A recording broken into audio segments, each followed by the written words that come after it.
Sitting on a throne. Everything you need to understand or learn about sitting on the throne will be discussed in this short video. The throne sits in front of you. For many of you on the left-hand path, you still are disconnecting yourself from the throne, and you're putting archetypes, gods, demons on the throne. But the problem with that is some of you are not realizing that that throne is yours. It has always been yours. It is the throne of a sovereign grand commander, a sovereign ruler over self. And it does not matter at this point if you are atheist, theist. Those things are all labels, titles, and definitions to cause more confusion. Whether you believe an archetype to be true, real, or not is irrelevant.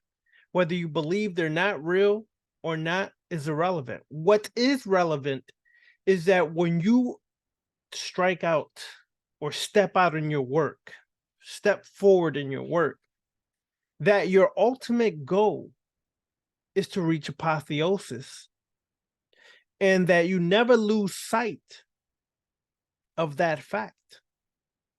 To deify the self is the ultimate goal. To reach ultimate power is a part of the ultimate goal.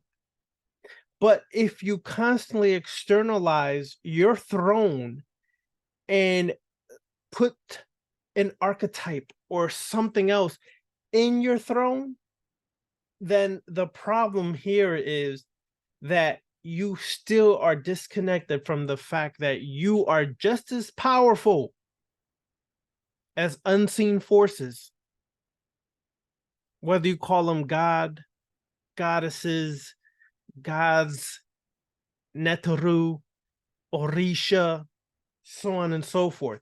You are just disconnected from the fact that you are that.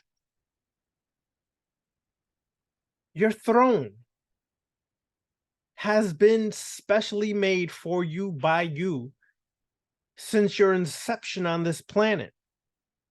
But the problem is we have not filtered out the extra garbage, the sensory stimuli from outside of ourselves to distinguish you as a god and something external outside of you as a god. So therefore, some of you all really think you're being communicated to by Lilith. I'm not arguing that you are or not, but that is a subjective experience that you are trying to pass off as an objective experience for all people involved. This, therefore, is what I mean by you're still not sitting on your throne. It is very possible that what you experience is your true self utilizing an archetype's energy, force, attributes, power, personality, etc., to try to communicate deep down inside of the abyss of your subconscious mind to the unconscious, to wake you up to the reality that you need to understand. You are the only God that is, and you should have been sitting on your throne for a long time now. The moment you enter the left-hand path, you should have understood that you are isolating your consciousness from the old paradigms. What does that mean? That means that you should be creating your own personal new paradigm, getting away from the old systems and traditions, and finding a way to recreate that in today's environment, in today's existence. So sitting on your throne is stepping up, taking those 3 steps where your throne sits And those 3 steps represent birth, maturity, and old age. Those 3 steps are part of your journey. And each step allows you to get closer to sitting on the throne. But unfortunately, some of us are still in the birth stage. The birth stage of your spiritual work, your spirituality. Some of us still do not understand that in your birth stage, you would worship something outside of yourself. When you reach maturity, you start to understand that all these external forces aren't quite what they seem to be or what we've been told. And then when you reach old age, you realize everything started from myself outwardly. So if I acknowledge an archetype as existing, it started from within myself, from my mind outward. Until then, none of those archetypes, gods, goddesses, etc., existed. Now, you may argue, yeah, they existed before me, outside of me, whatever, before I was even born. There's no proof that they existed. You are accepting the paradigm of the collective conscious and the collective unconscious to accept that to be true. When you break free from that paradigm, you start to realize I acknowledged something to exist outside of me, and therefore at that moment I gave that existence outside of me power to affect me. If I never opened that door, they would never have the power to affect me. Same way it works with archetypes, gods, goddesses, so on and so forth. Sit on your throne. And when you're on your throne, you look out at existence and realize these archetypes are for my use. Their power is for my use to become stronger, to become more than I've ever been. Not to grovel and worship and, oh, Lilith communicated with me and Lilith tells me that the patriarchy is what has diluted her existence, so on and so forth. Listen, that is irrelevant. You're still affected by outside external definitions, outside external society, social programming, social existences, social culture, so on and so forth. You're still allowing yourself to be within the old paradigm. When you break free from that and you do communicate to Lilith, let's say, you start to understand that's my higher self giving me the message I need to raise up past a Lilith and sit on my own throne so that generations after me will look at me as a god who existed on this planet and left a mark on this planet for their betterment, development, and growth. Sitting on your throne is of the utmost importance. When you sit on that throne, you start to realize that external things do not have to affect you if you acknowledge your sovereign power. So therefore, individuals who are into astrology, no disrespect to you all, but many of us on the left-hand path don't believe in astrology. Some do, but many don't. Because if we are isolated consciousness, we are separating from the old paradigm, and that paradigm, astrology exists in that paradigm, then we would be breaking free from that old paradigm and realizing nothing externally, no planetary luminary bodies, no humans, no demons, no forces can affect me as a sovereign grand commander unless I let it. Therefore, When you sit on your throne, you start to understand that if I am the sovereign ruler over self, then nothing outside of me will affect me ever again. That doesn't mean you won't get weak. It may not happen. It may happen again. It may affect you, but you start to realize it affected you because you opened the door to that happening. The mind is a beautiful tool and power, or it can be your enslavement.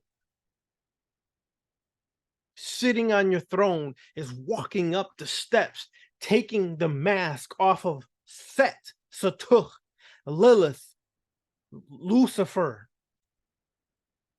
Bune, Abaddon, Khansu, you name it.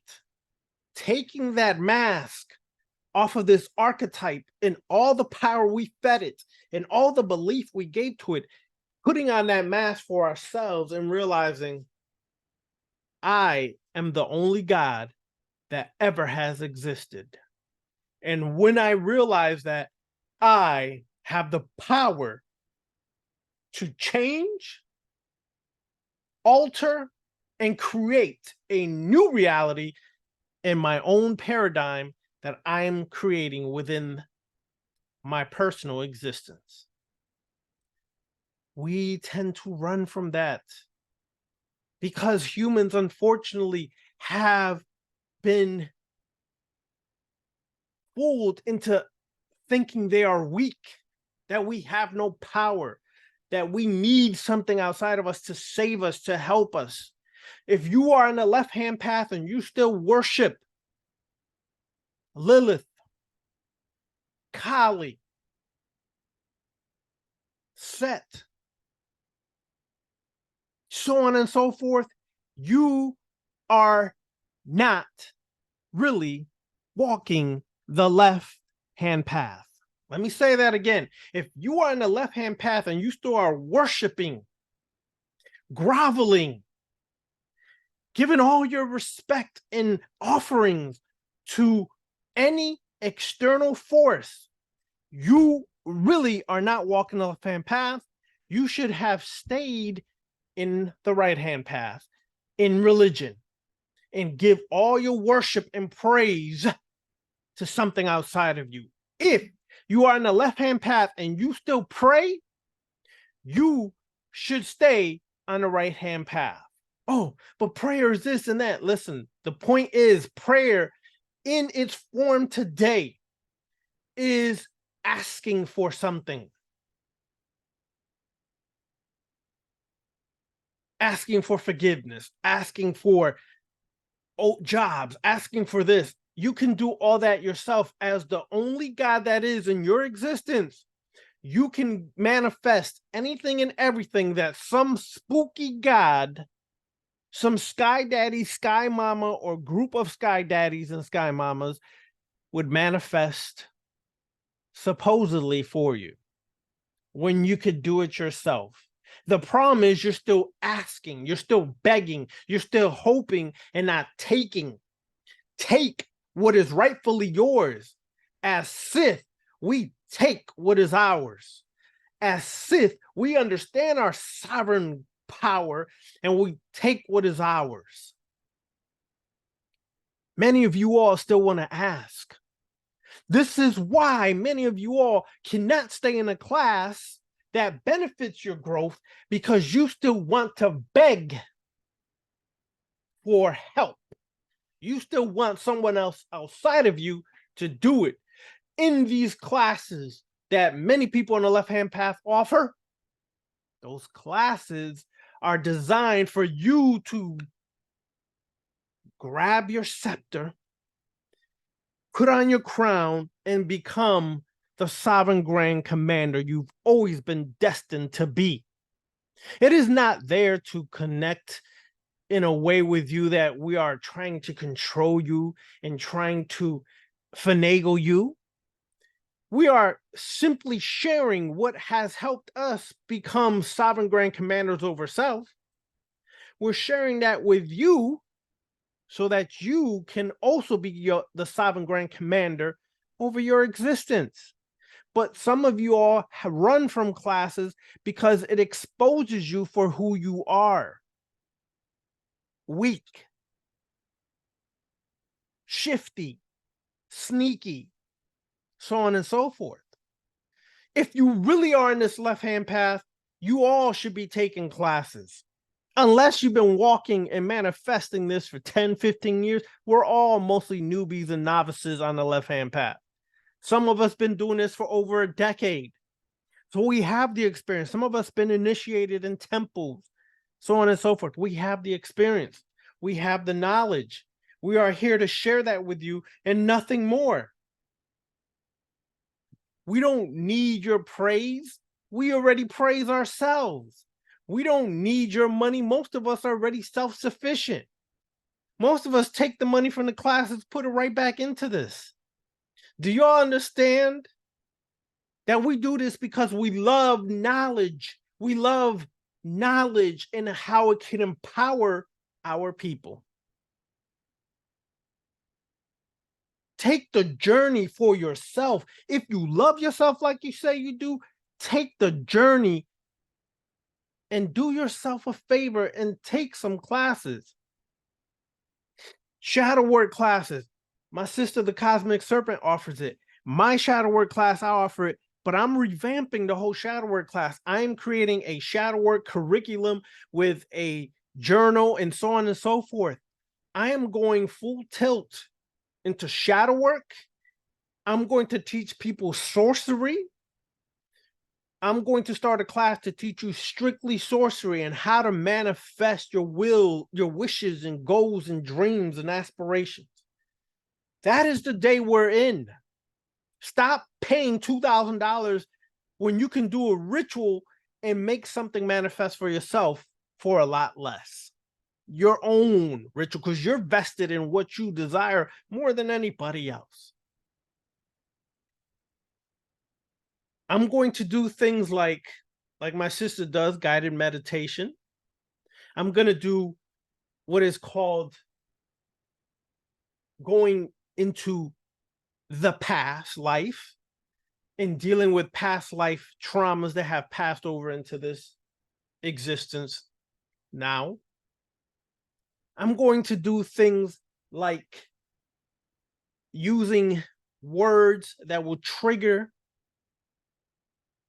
episodes from the past that you have yet to face.